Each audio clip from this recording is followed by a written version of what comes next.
കുട്ടി സ്റ്റോറീസിലേക്ക് ഏവർക്കും സ്വാഗതം. എങ്ങനെയുണ്ട് നമ്മുടെ കഥകൾ? പുതുതായി കഥ കേൾക്കാൻ വന്ന കൂട്ടുകാർ ചാനലൊന്ന് സബ്സ്ക്രൈബ് ചെയ്തിട്ട് കേൾക്കണേ. നിങ്ങളുടെ അഭിപ്രായങ്ങൾ കമൻറ്റിലൂടെ അറിയിക്കാനും ലൈക്ക് ചെയ്യാനും ഇഷ്ടമായാൽ ഷെയർ ചെയ്യാനും മറക്കല്ലേ. ഇന്ന് പറയുന്ന സംഭവം നടന്നിരുന്നത് അങ്ങ് വയനാട് പാലേരി എന്ന സ്ഥലത്താണ്. നമ്മുടെ ഒരു സുഹൃത്തിൻ്റെ വല്യപ്പച്ചനുണ്ടായ അനുഭവമാണ്. അത് തൻ്റെ പേരമക്കളോട് അദ്ദേഹം വിവരിച്ചിരുന്നു. നമ്മുടെ സുഹൃത്ത് അത് നമുക്കായി പറഞ്ഞു തന്നു. ഇനി കഥയിലേക്ക്. 1990-91 കാലഘട്ടത്തിൽ വല്യപ്പച്ചന് വയനാട് പാലേരി എന്ന സ്ഥലത്തൊരു ചായക്കടയുണ്ടായിരുന്നു. രാവിലെ പൊറോട്ട, അപ്പം, മുട്ടക്കറി, ഉച്ചയ്ക്ക് ഊണ്, വൈകുന്നേരം ചായയും ചെറുകടികളും ഒക്കെയുള്ള ഒരു നല്ല അന്തസ്സുള്ള നാടൻ ചായക്കട.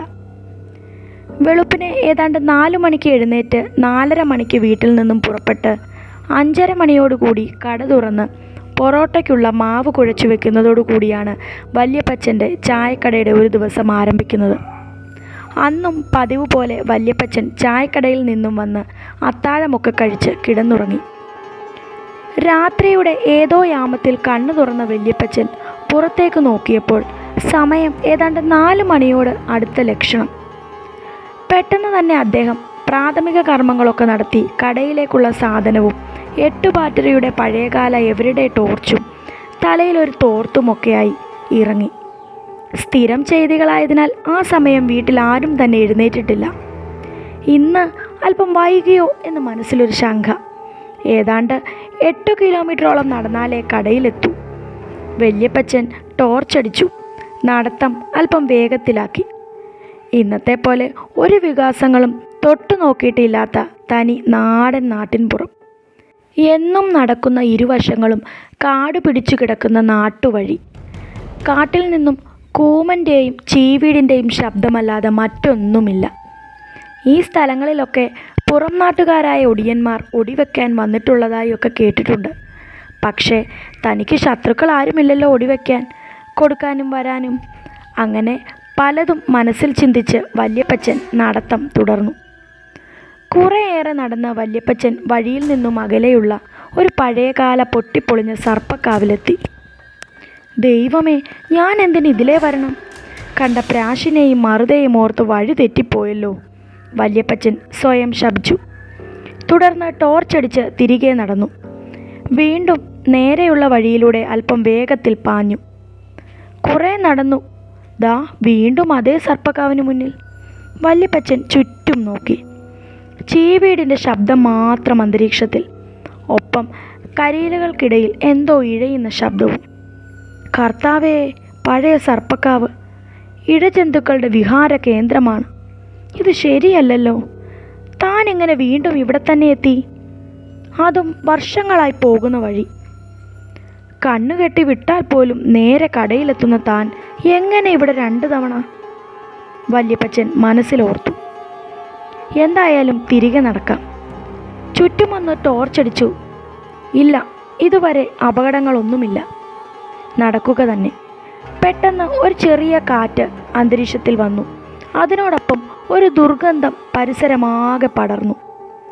മാംസം അഴുകിയ പോലെയുള്ള ദുർഗന്ധം. വല്യപ്പച്ചന് പെട്ടെന്ന് കാര്യം മനസ്സിലായി. ആരോ തന്നെ വഴിതെറ്റിച്ചതാണ്. ആ സ്വത്വം ഇവിടെ എവിടെയോ ഉണ്ട്. അതാണ് ദുർഗന്ധം. വല്യപ്പച്ചൻ ടോർച്ച് തെളിച്ച് പതിയെ നടന്നു. കാവിന് പുറത്തു കടന്നു. എന്നാൽ ദുർഗന്ധം അപ്പോഴും പരന്നിരുന്നു. ദൈവമേ, ആരെങ്കിലും ഒന്ന് വന്നിരുന്നെങ്കിൽ. വല്യപ്പച്ചൻ ടോർച്ചടിച്ച് മുന്നിൽ കണ്ട വഴിയിലേക്ക് നീട്ടിയടിച്ചു. മുന്നോട്ട് നടക്കാനാഞ്ഞപ്പോൾ അതാ മുൻപിലൊരു മനുഷ്യൻ.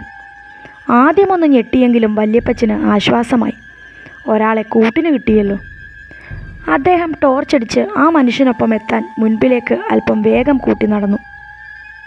ടോർച്ചിൻ്റെ വെട്ടം കണ്ടതുകൊണ്ടാകാം ആ മനുഷ്യൻ അവിടെ തന്നെ നിന്നു. വല്യപ്പച്ചൻ അദ്ദേഹത്തിൻ്റെ അടുത്തെത്തിയതും അദ്ദേഹം പതിയെ നടക്കാൻ ആരംഭിച്ചു. ഒപ്പം വല്യപ്പച്ചനോട് ചോദിച്ചു, എങ്ങോട്ടാ? പാലേരിക്കാണോ? അതെ, വല്യപ്പച്ചൻ പറഞ്ഞു. ഞാനും അങ്ങോട്ടേക്കാ. എന്താ ഈ നേരത്ത് എന്നായി അദ്ദേഹം. ചായക്കട നടത്തുവാണ്. എന്നും പോകുന്ന നേരം ഇതാ. പക്ഷേ ഇന്ന് ആരോ എന്നെ വഴിതെറ്റിച്ചു. അത് കേട്ട് ആ മനുഷ്യൻ ഒന്ന് തിരിഞ്ഞു നിന്നതിന് ശേഷം തന്നെ നോക്കി ഒന്ന് വീണ്ടും ചിരിച്ചു. അവർ വീണ്ടും നടപ്പ് തുടർന്നു. അപ്പോഴും ദുർഗന്ധം അന്തരീക്ഷത്തിൽ തളം കെട്ടി തന്നെ നിൽക്കുന്നുണ്ടായിരുന്നു. അവർ എന്തൊക്കെയോ സംസാരിച്ച് നടന്നു നീങ്ങി. ഏതാണ്ട് കടയുടെ 25 മീറ്റർ അകലെ എത്താറായപ്പോൾ ഇടത്തോട്ട് ഒരു വഴിയുണ്ട്. ആ വഴി അവസാനിക്കുന്നത് അകലെയുള്ള ഒരു CSI പള്ളി വക സെമിത്തേരിയിലേക്കാണ്. അവിടെ ആ വഴിയുടെ വശത്തെത്തിയതും കൂടെയുള്ള ആ മനുഷ്യൻ പറഞ്ഞു, വാ നമുക്ക് ഈ വഴിക്ക് കയറാം. വല്യപ്പച്ചൻ ആ വഴിയിലേക്ക് നോക്കി മനുഷ്യൻ്റെ മുഖത്തേക്ക് മാറി മാറി നോക്കി. എന്നാൽ മുഖം വ്യക്തമല്ലാത്ത രീതിയിൽ ഇരുട്ട് കയറി കിടക്കുന്നു. ഒരു മനുഷ്യൻ്റെ മുഖത്തേക്ക് എങ്ങനെ ടോർച്ചടിക്കും എന്ന് കരുതി അദ്ദേഹം ടോർച്ചടിച്ചില്ല. വീണ്ടും അയാൾ പറഞ്ഞു, വാ ഈ വഴിക്കാണ് നമുക്ക് പോവേണ്ടത്. അത് കേട്ട് വല്യപ്പച്ചൻ പറഞ്ഞു, എൻ്റെ കട ദേ നേരെ പോകുമ്പോൾ ആ കാണുന്നതാ. അല്ല, നമുക്ക് ഈ വഴിക്ക് പോകാം, അയാൾ വീണ്ടും നിർബന്ധിച്ചു. നിങ്ങൾക്കെന്താ ഭ്രാന്തുണ്ടോ? എൻ്റെ കട ഇവിടുന്ന് 10 അടി നടന്നാൽ മതി. നിങ്ങൾ പോകാൻ നോക്കൂ മനുഷ്യ, വല്യപ്പച്ചൻ കയർത്തു. അത് പറ്റില്ല, നിങ്ങൾ വാ എന്ന് പറഞ്ഞ് ആ മനുഷ്യൻ വല്യപ്പച്ചന് നേരെ നടന്നു. അയാളുടെ സ്വരം അപ്പോൾ ഏതാണ്ട് പൈശാചികമായിരുന്നു. ആ സമയം ദൂരെ ഏതോ ദിക്കിൽ നിന്നും ശ്വാനന്മാർ കൂട്ടമായി ഓരിയിടാൻ ആരംഭിച്ചു. അപ്പോഴാണ് വല്യപ്പച്ചൻ അയാളുടെ കാലുകൾ ശ്രദ്ധിക്കുന്നത്. അയാൾ നിലം തൊടാതെ ഭൂമിയിൽ നിന്നും 2-3 ഇഞ്ച് പൊങ്ങി വായുവിലൂടെ ഒഴുകിയാണ് വരുന്നത്. തെല്ല് ഭയപ്പാടോടെ തൻ്റെ നേർക്കടുത്ത് വരുന്ന ആ മനുഷ്യനെ നോക്കി വല്യപ്പച്ചൻ നിന്നു. പെട്ടെന്നായിരുന്നു ആരോ കാർക്കിച്ച് തുപ്പുന്ന ശബ്ദം കടയുടെ ഭാഗത്തു നിന്നും. വല്യപ്പച്ചൻ ശബ്ദം കേട്ട ഭാഗത്തേക്ക് നോക്കി, ഒപ്പം മനുഷ്യനെയും. കടയുടെ ഭാഗത്തു നിന്നും ആജാനുബാഹുവായുള്ളൊരു മനുഷ്യൻ നടന്നു വരുന്ന ആ മനുഷ്യന് കൈമുട്ടിന് താഴെയായുള്ള പഴയകാല ക്രിസ്ത്യൻ അച്ചായന്മാർ ധരിക്കുന്ന ചട്ട പോലെയുള്ള ഷർട്ടും മുണ്ടുമാണ്. തലയിൽ ഒരു തോർത്തുമുണ്ടുകൊള്ള കെട്ടും. ആ വരവിന് ഒരു ആനച്ചന്തമുണ്ട്. അദ്ദേഹത്തിലേക്കും ഒന്ന് നോക്കിയിട്ട് തിരികെ തന്നോട് സംസാരിച്ചു കൊണ്ടിരിക്കുന്ന മനുഷ്യനെ തിരിഞ്ഞു നോക്കിയപ്പോൾ ആ മനുഷ്യനെ ഇപ്പോൾ കാണാനേ ഇല്ല. വല്യപ്പച്ചൻ ആകെ ഒന്ന് ഞെട്ടി. അദ്ദേഹത്തിൻ്റെ നട്ടിലിൽ കൂടി ഒരു തണുപ്പ് അരിച്ചിറങ്ങി. ശ്വാനന്മാർ ഓരിയിടൽ നിർത്തി. എങ്ങും നിശബ്ദത. അപ്പോഴേക്കും പുതുതായി വന്ന മനുഷ്യൻ തൊട്ടടുത്തെത്തിയിരുന്നു. അദ്ദേഹം വന്ന് ഘനഗാംഭീര ശബ്ദത്തിൽ വല്യപ്പച്ചനോട് പറഞ്ഞു, പോയി കട തുറക്കട ചെറുക്ക. വല്യപ്പച്ചൻ പെട്ടെന്ന് കടയുടെ അടുത്തേക്ക് ഓടി. പഴയകാല കടയായതിനാൽ ഷട്ടറൊന്നുമില്ല, പലകയാണ്. ആ നിരപ്പലകയുടെ പൂട്ട് വലിച്ചു.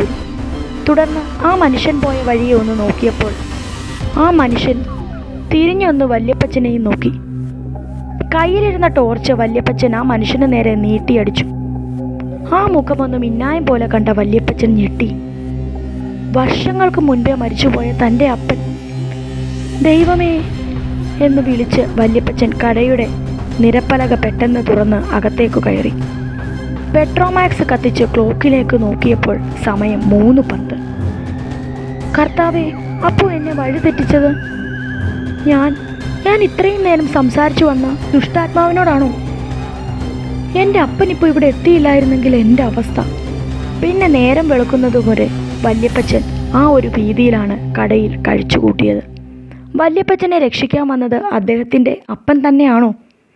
നമ്മെ രക്ഷിക്കാൻ ചില പ്രത്യേക സാഹചര്യങ്ങളിൽ നമ്മുടെ പൂർവികർ എത്തും, അല്ലേ കൂട്ടുകാരെ? ഇന്നത്തെ കഥ നിങ്ങൾക്ക് ഇഷ്ടമായോ? എങ്കിൽ തീർച്ചയായും ചാനൽ സബ്സ്ക്രൈബ് ചെയ്യാനും ലൈക്ക് ചെയ്യാനും കമൻറ്റ് ചെയ്യാനും മറക്കല്ലേ. അടുത്ത കഥയുമായി വരും വരെ ബൈ.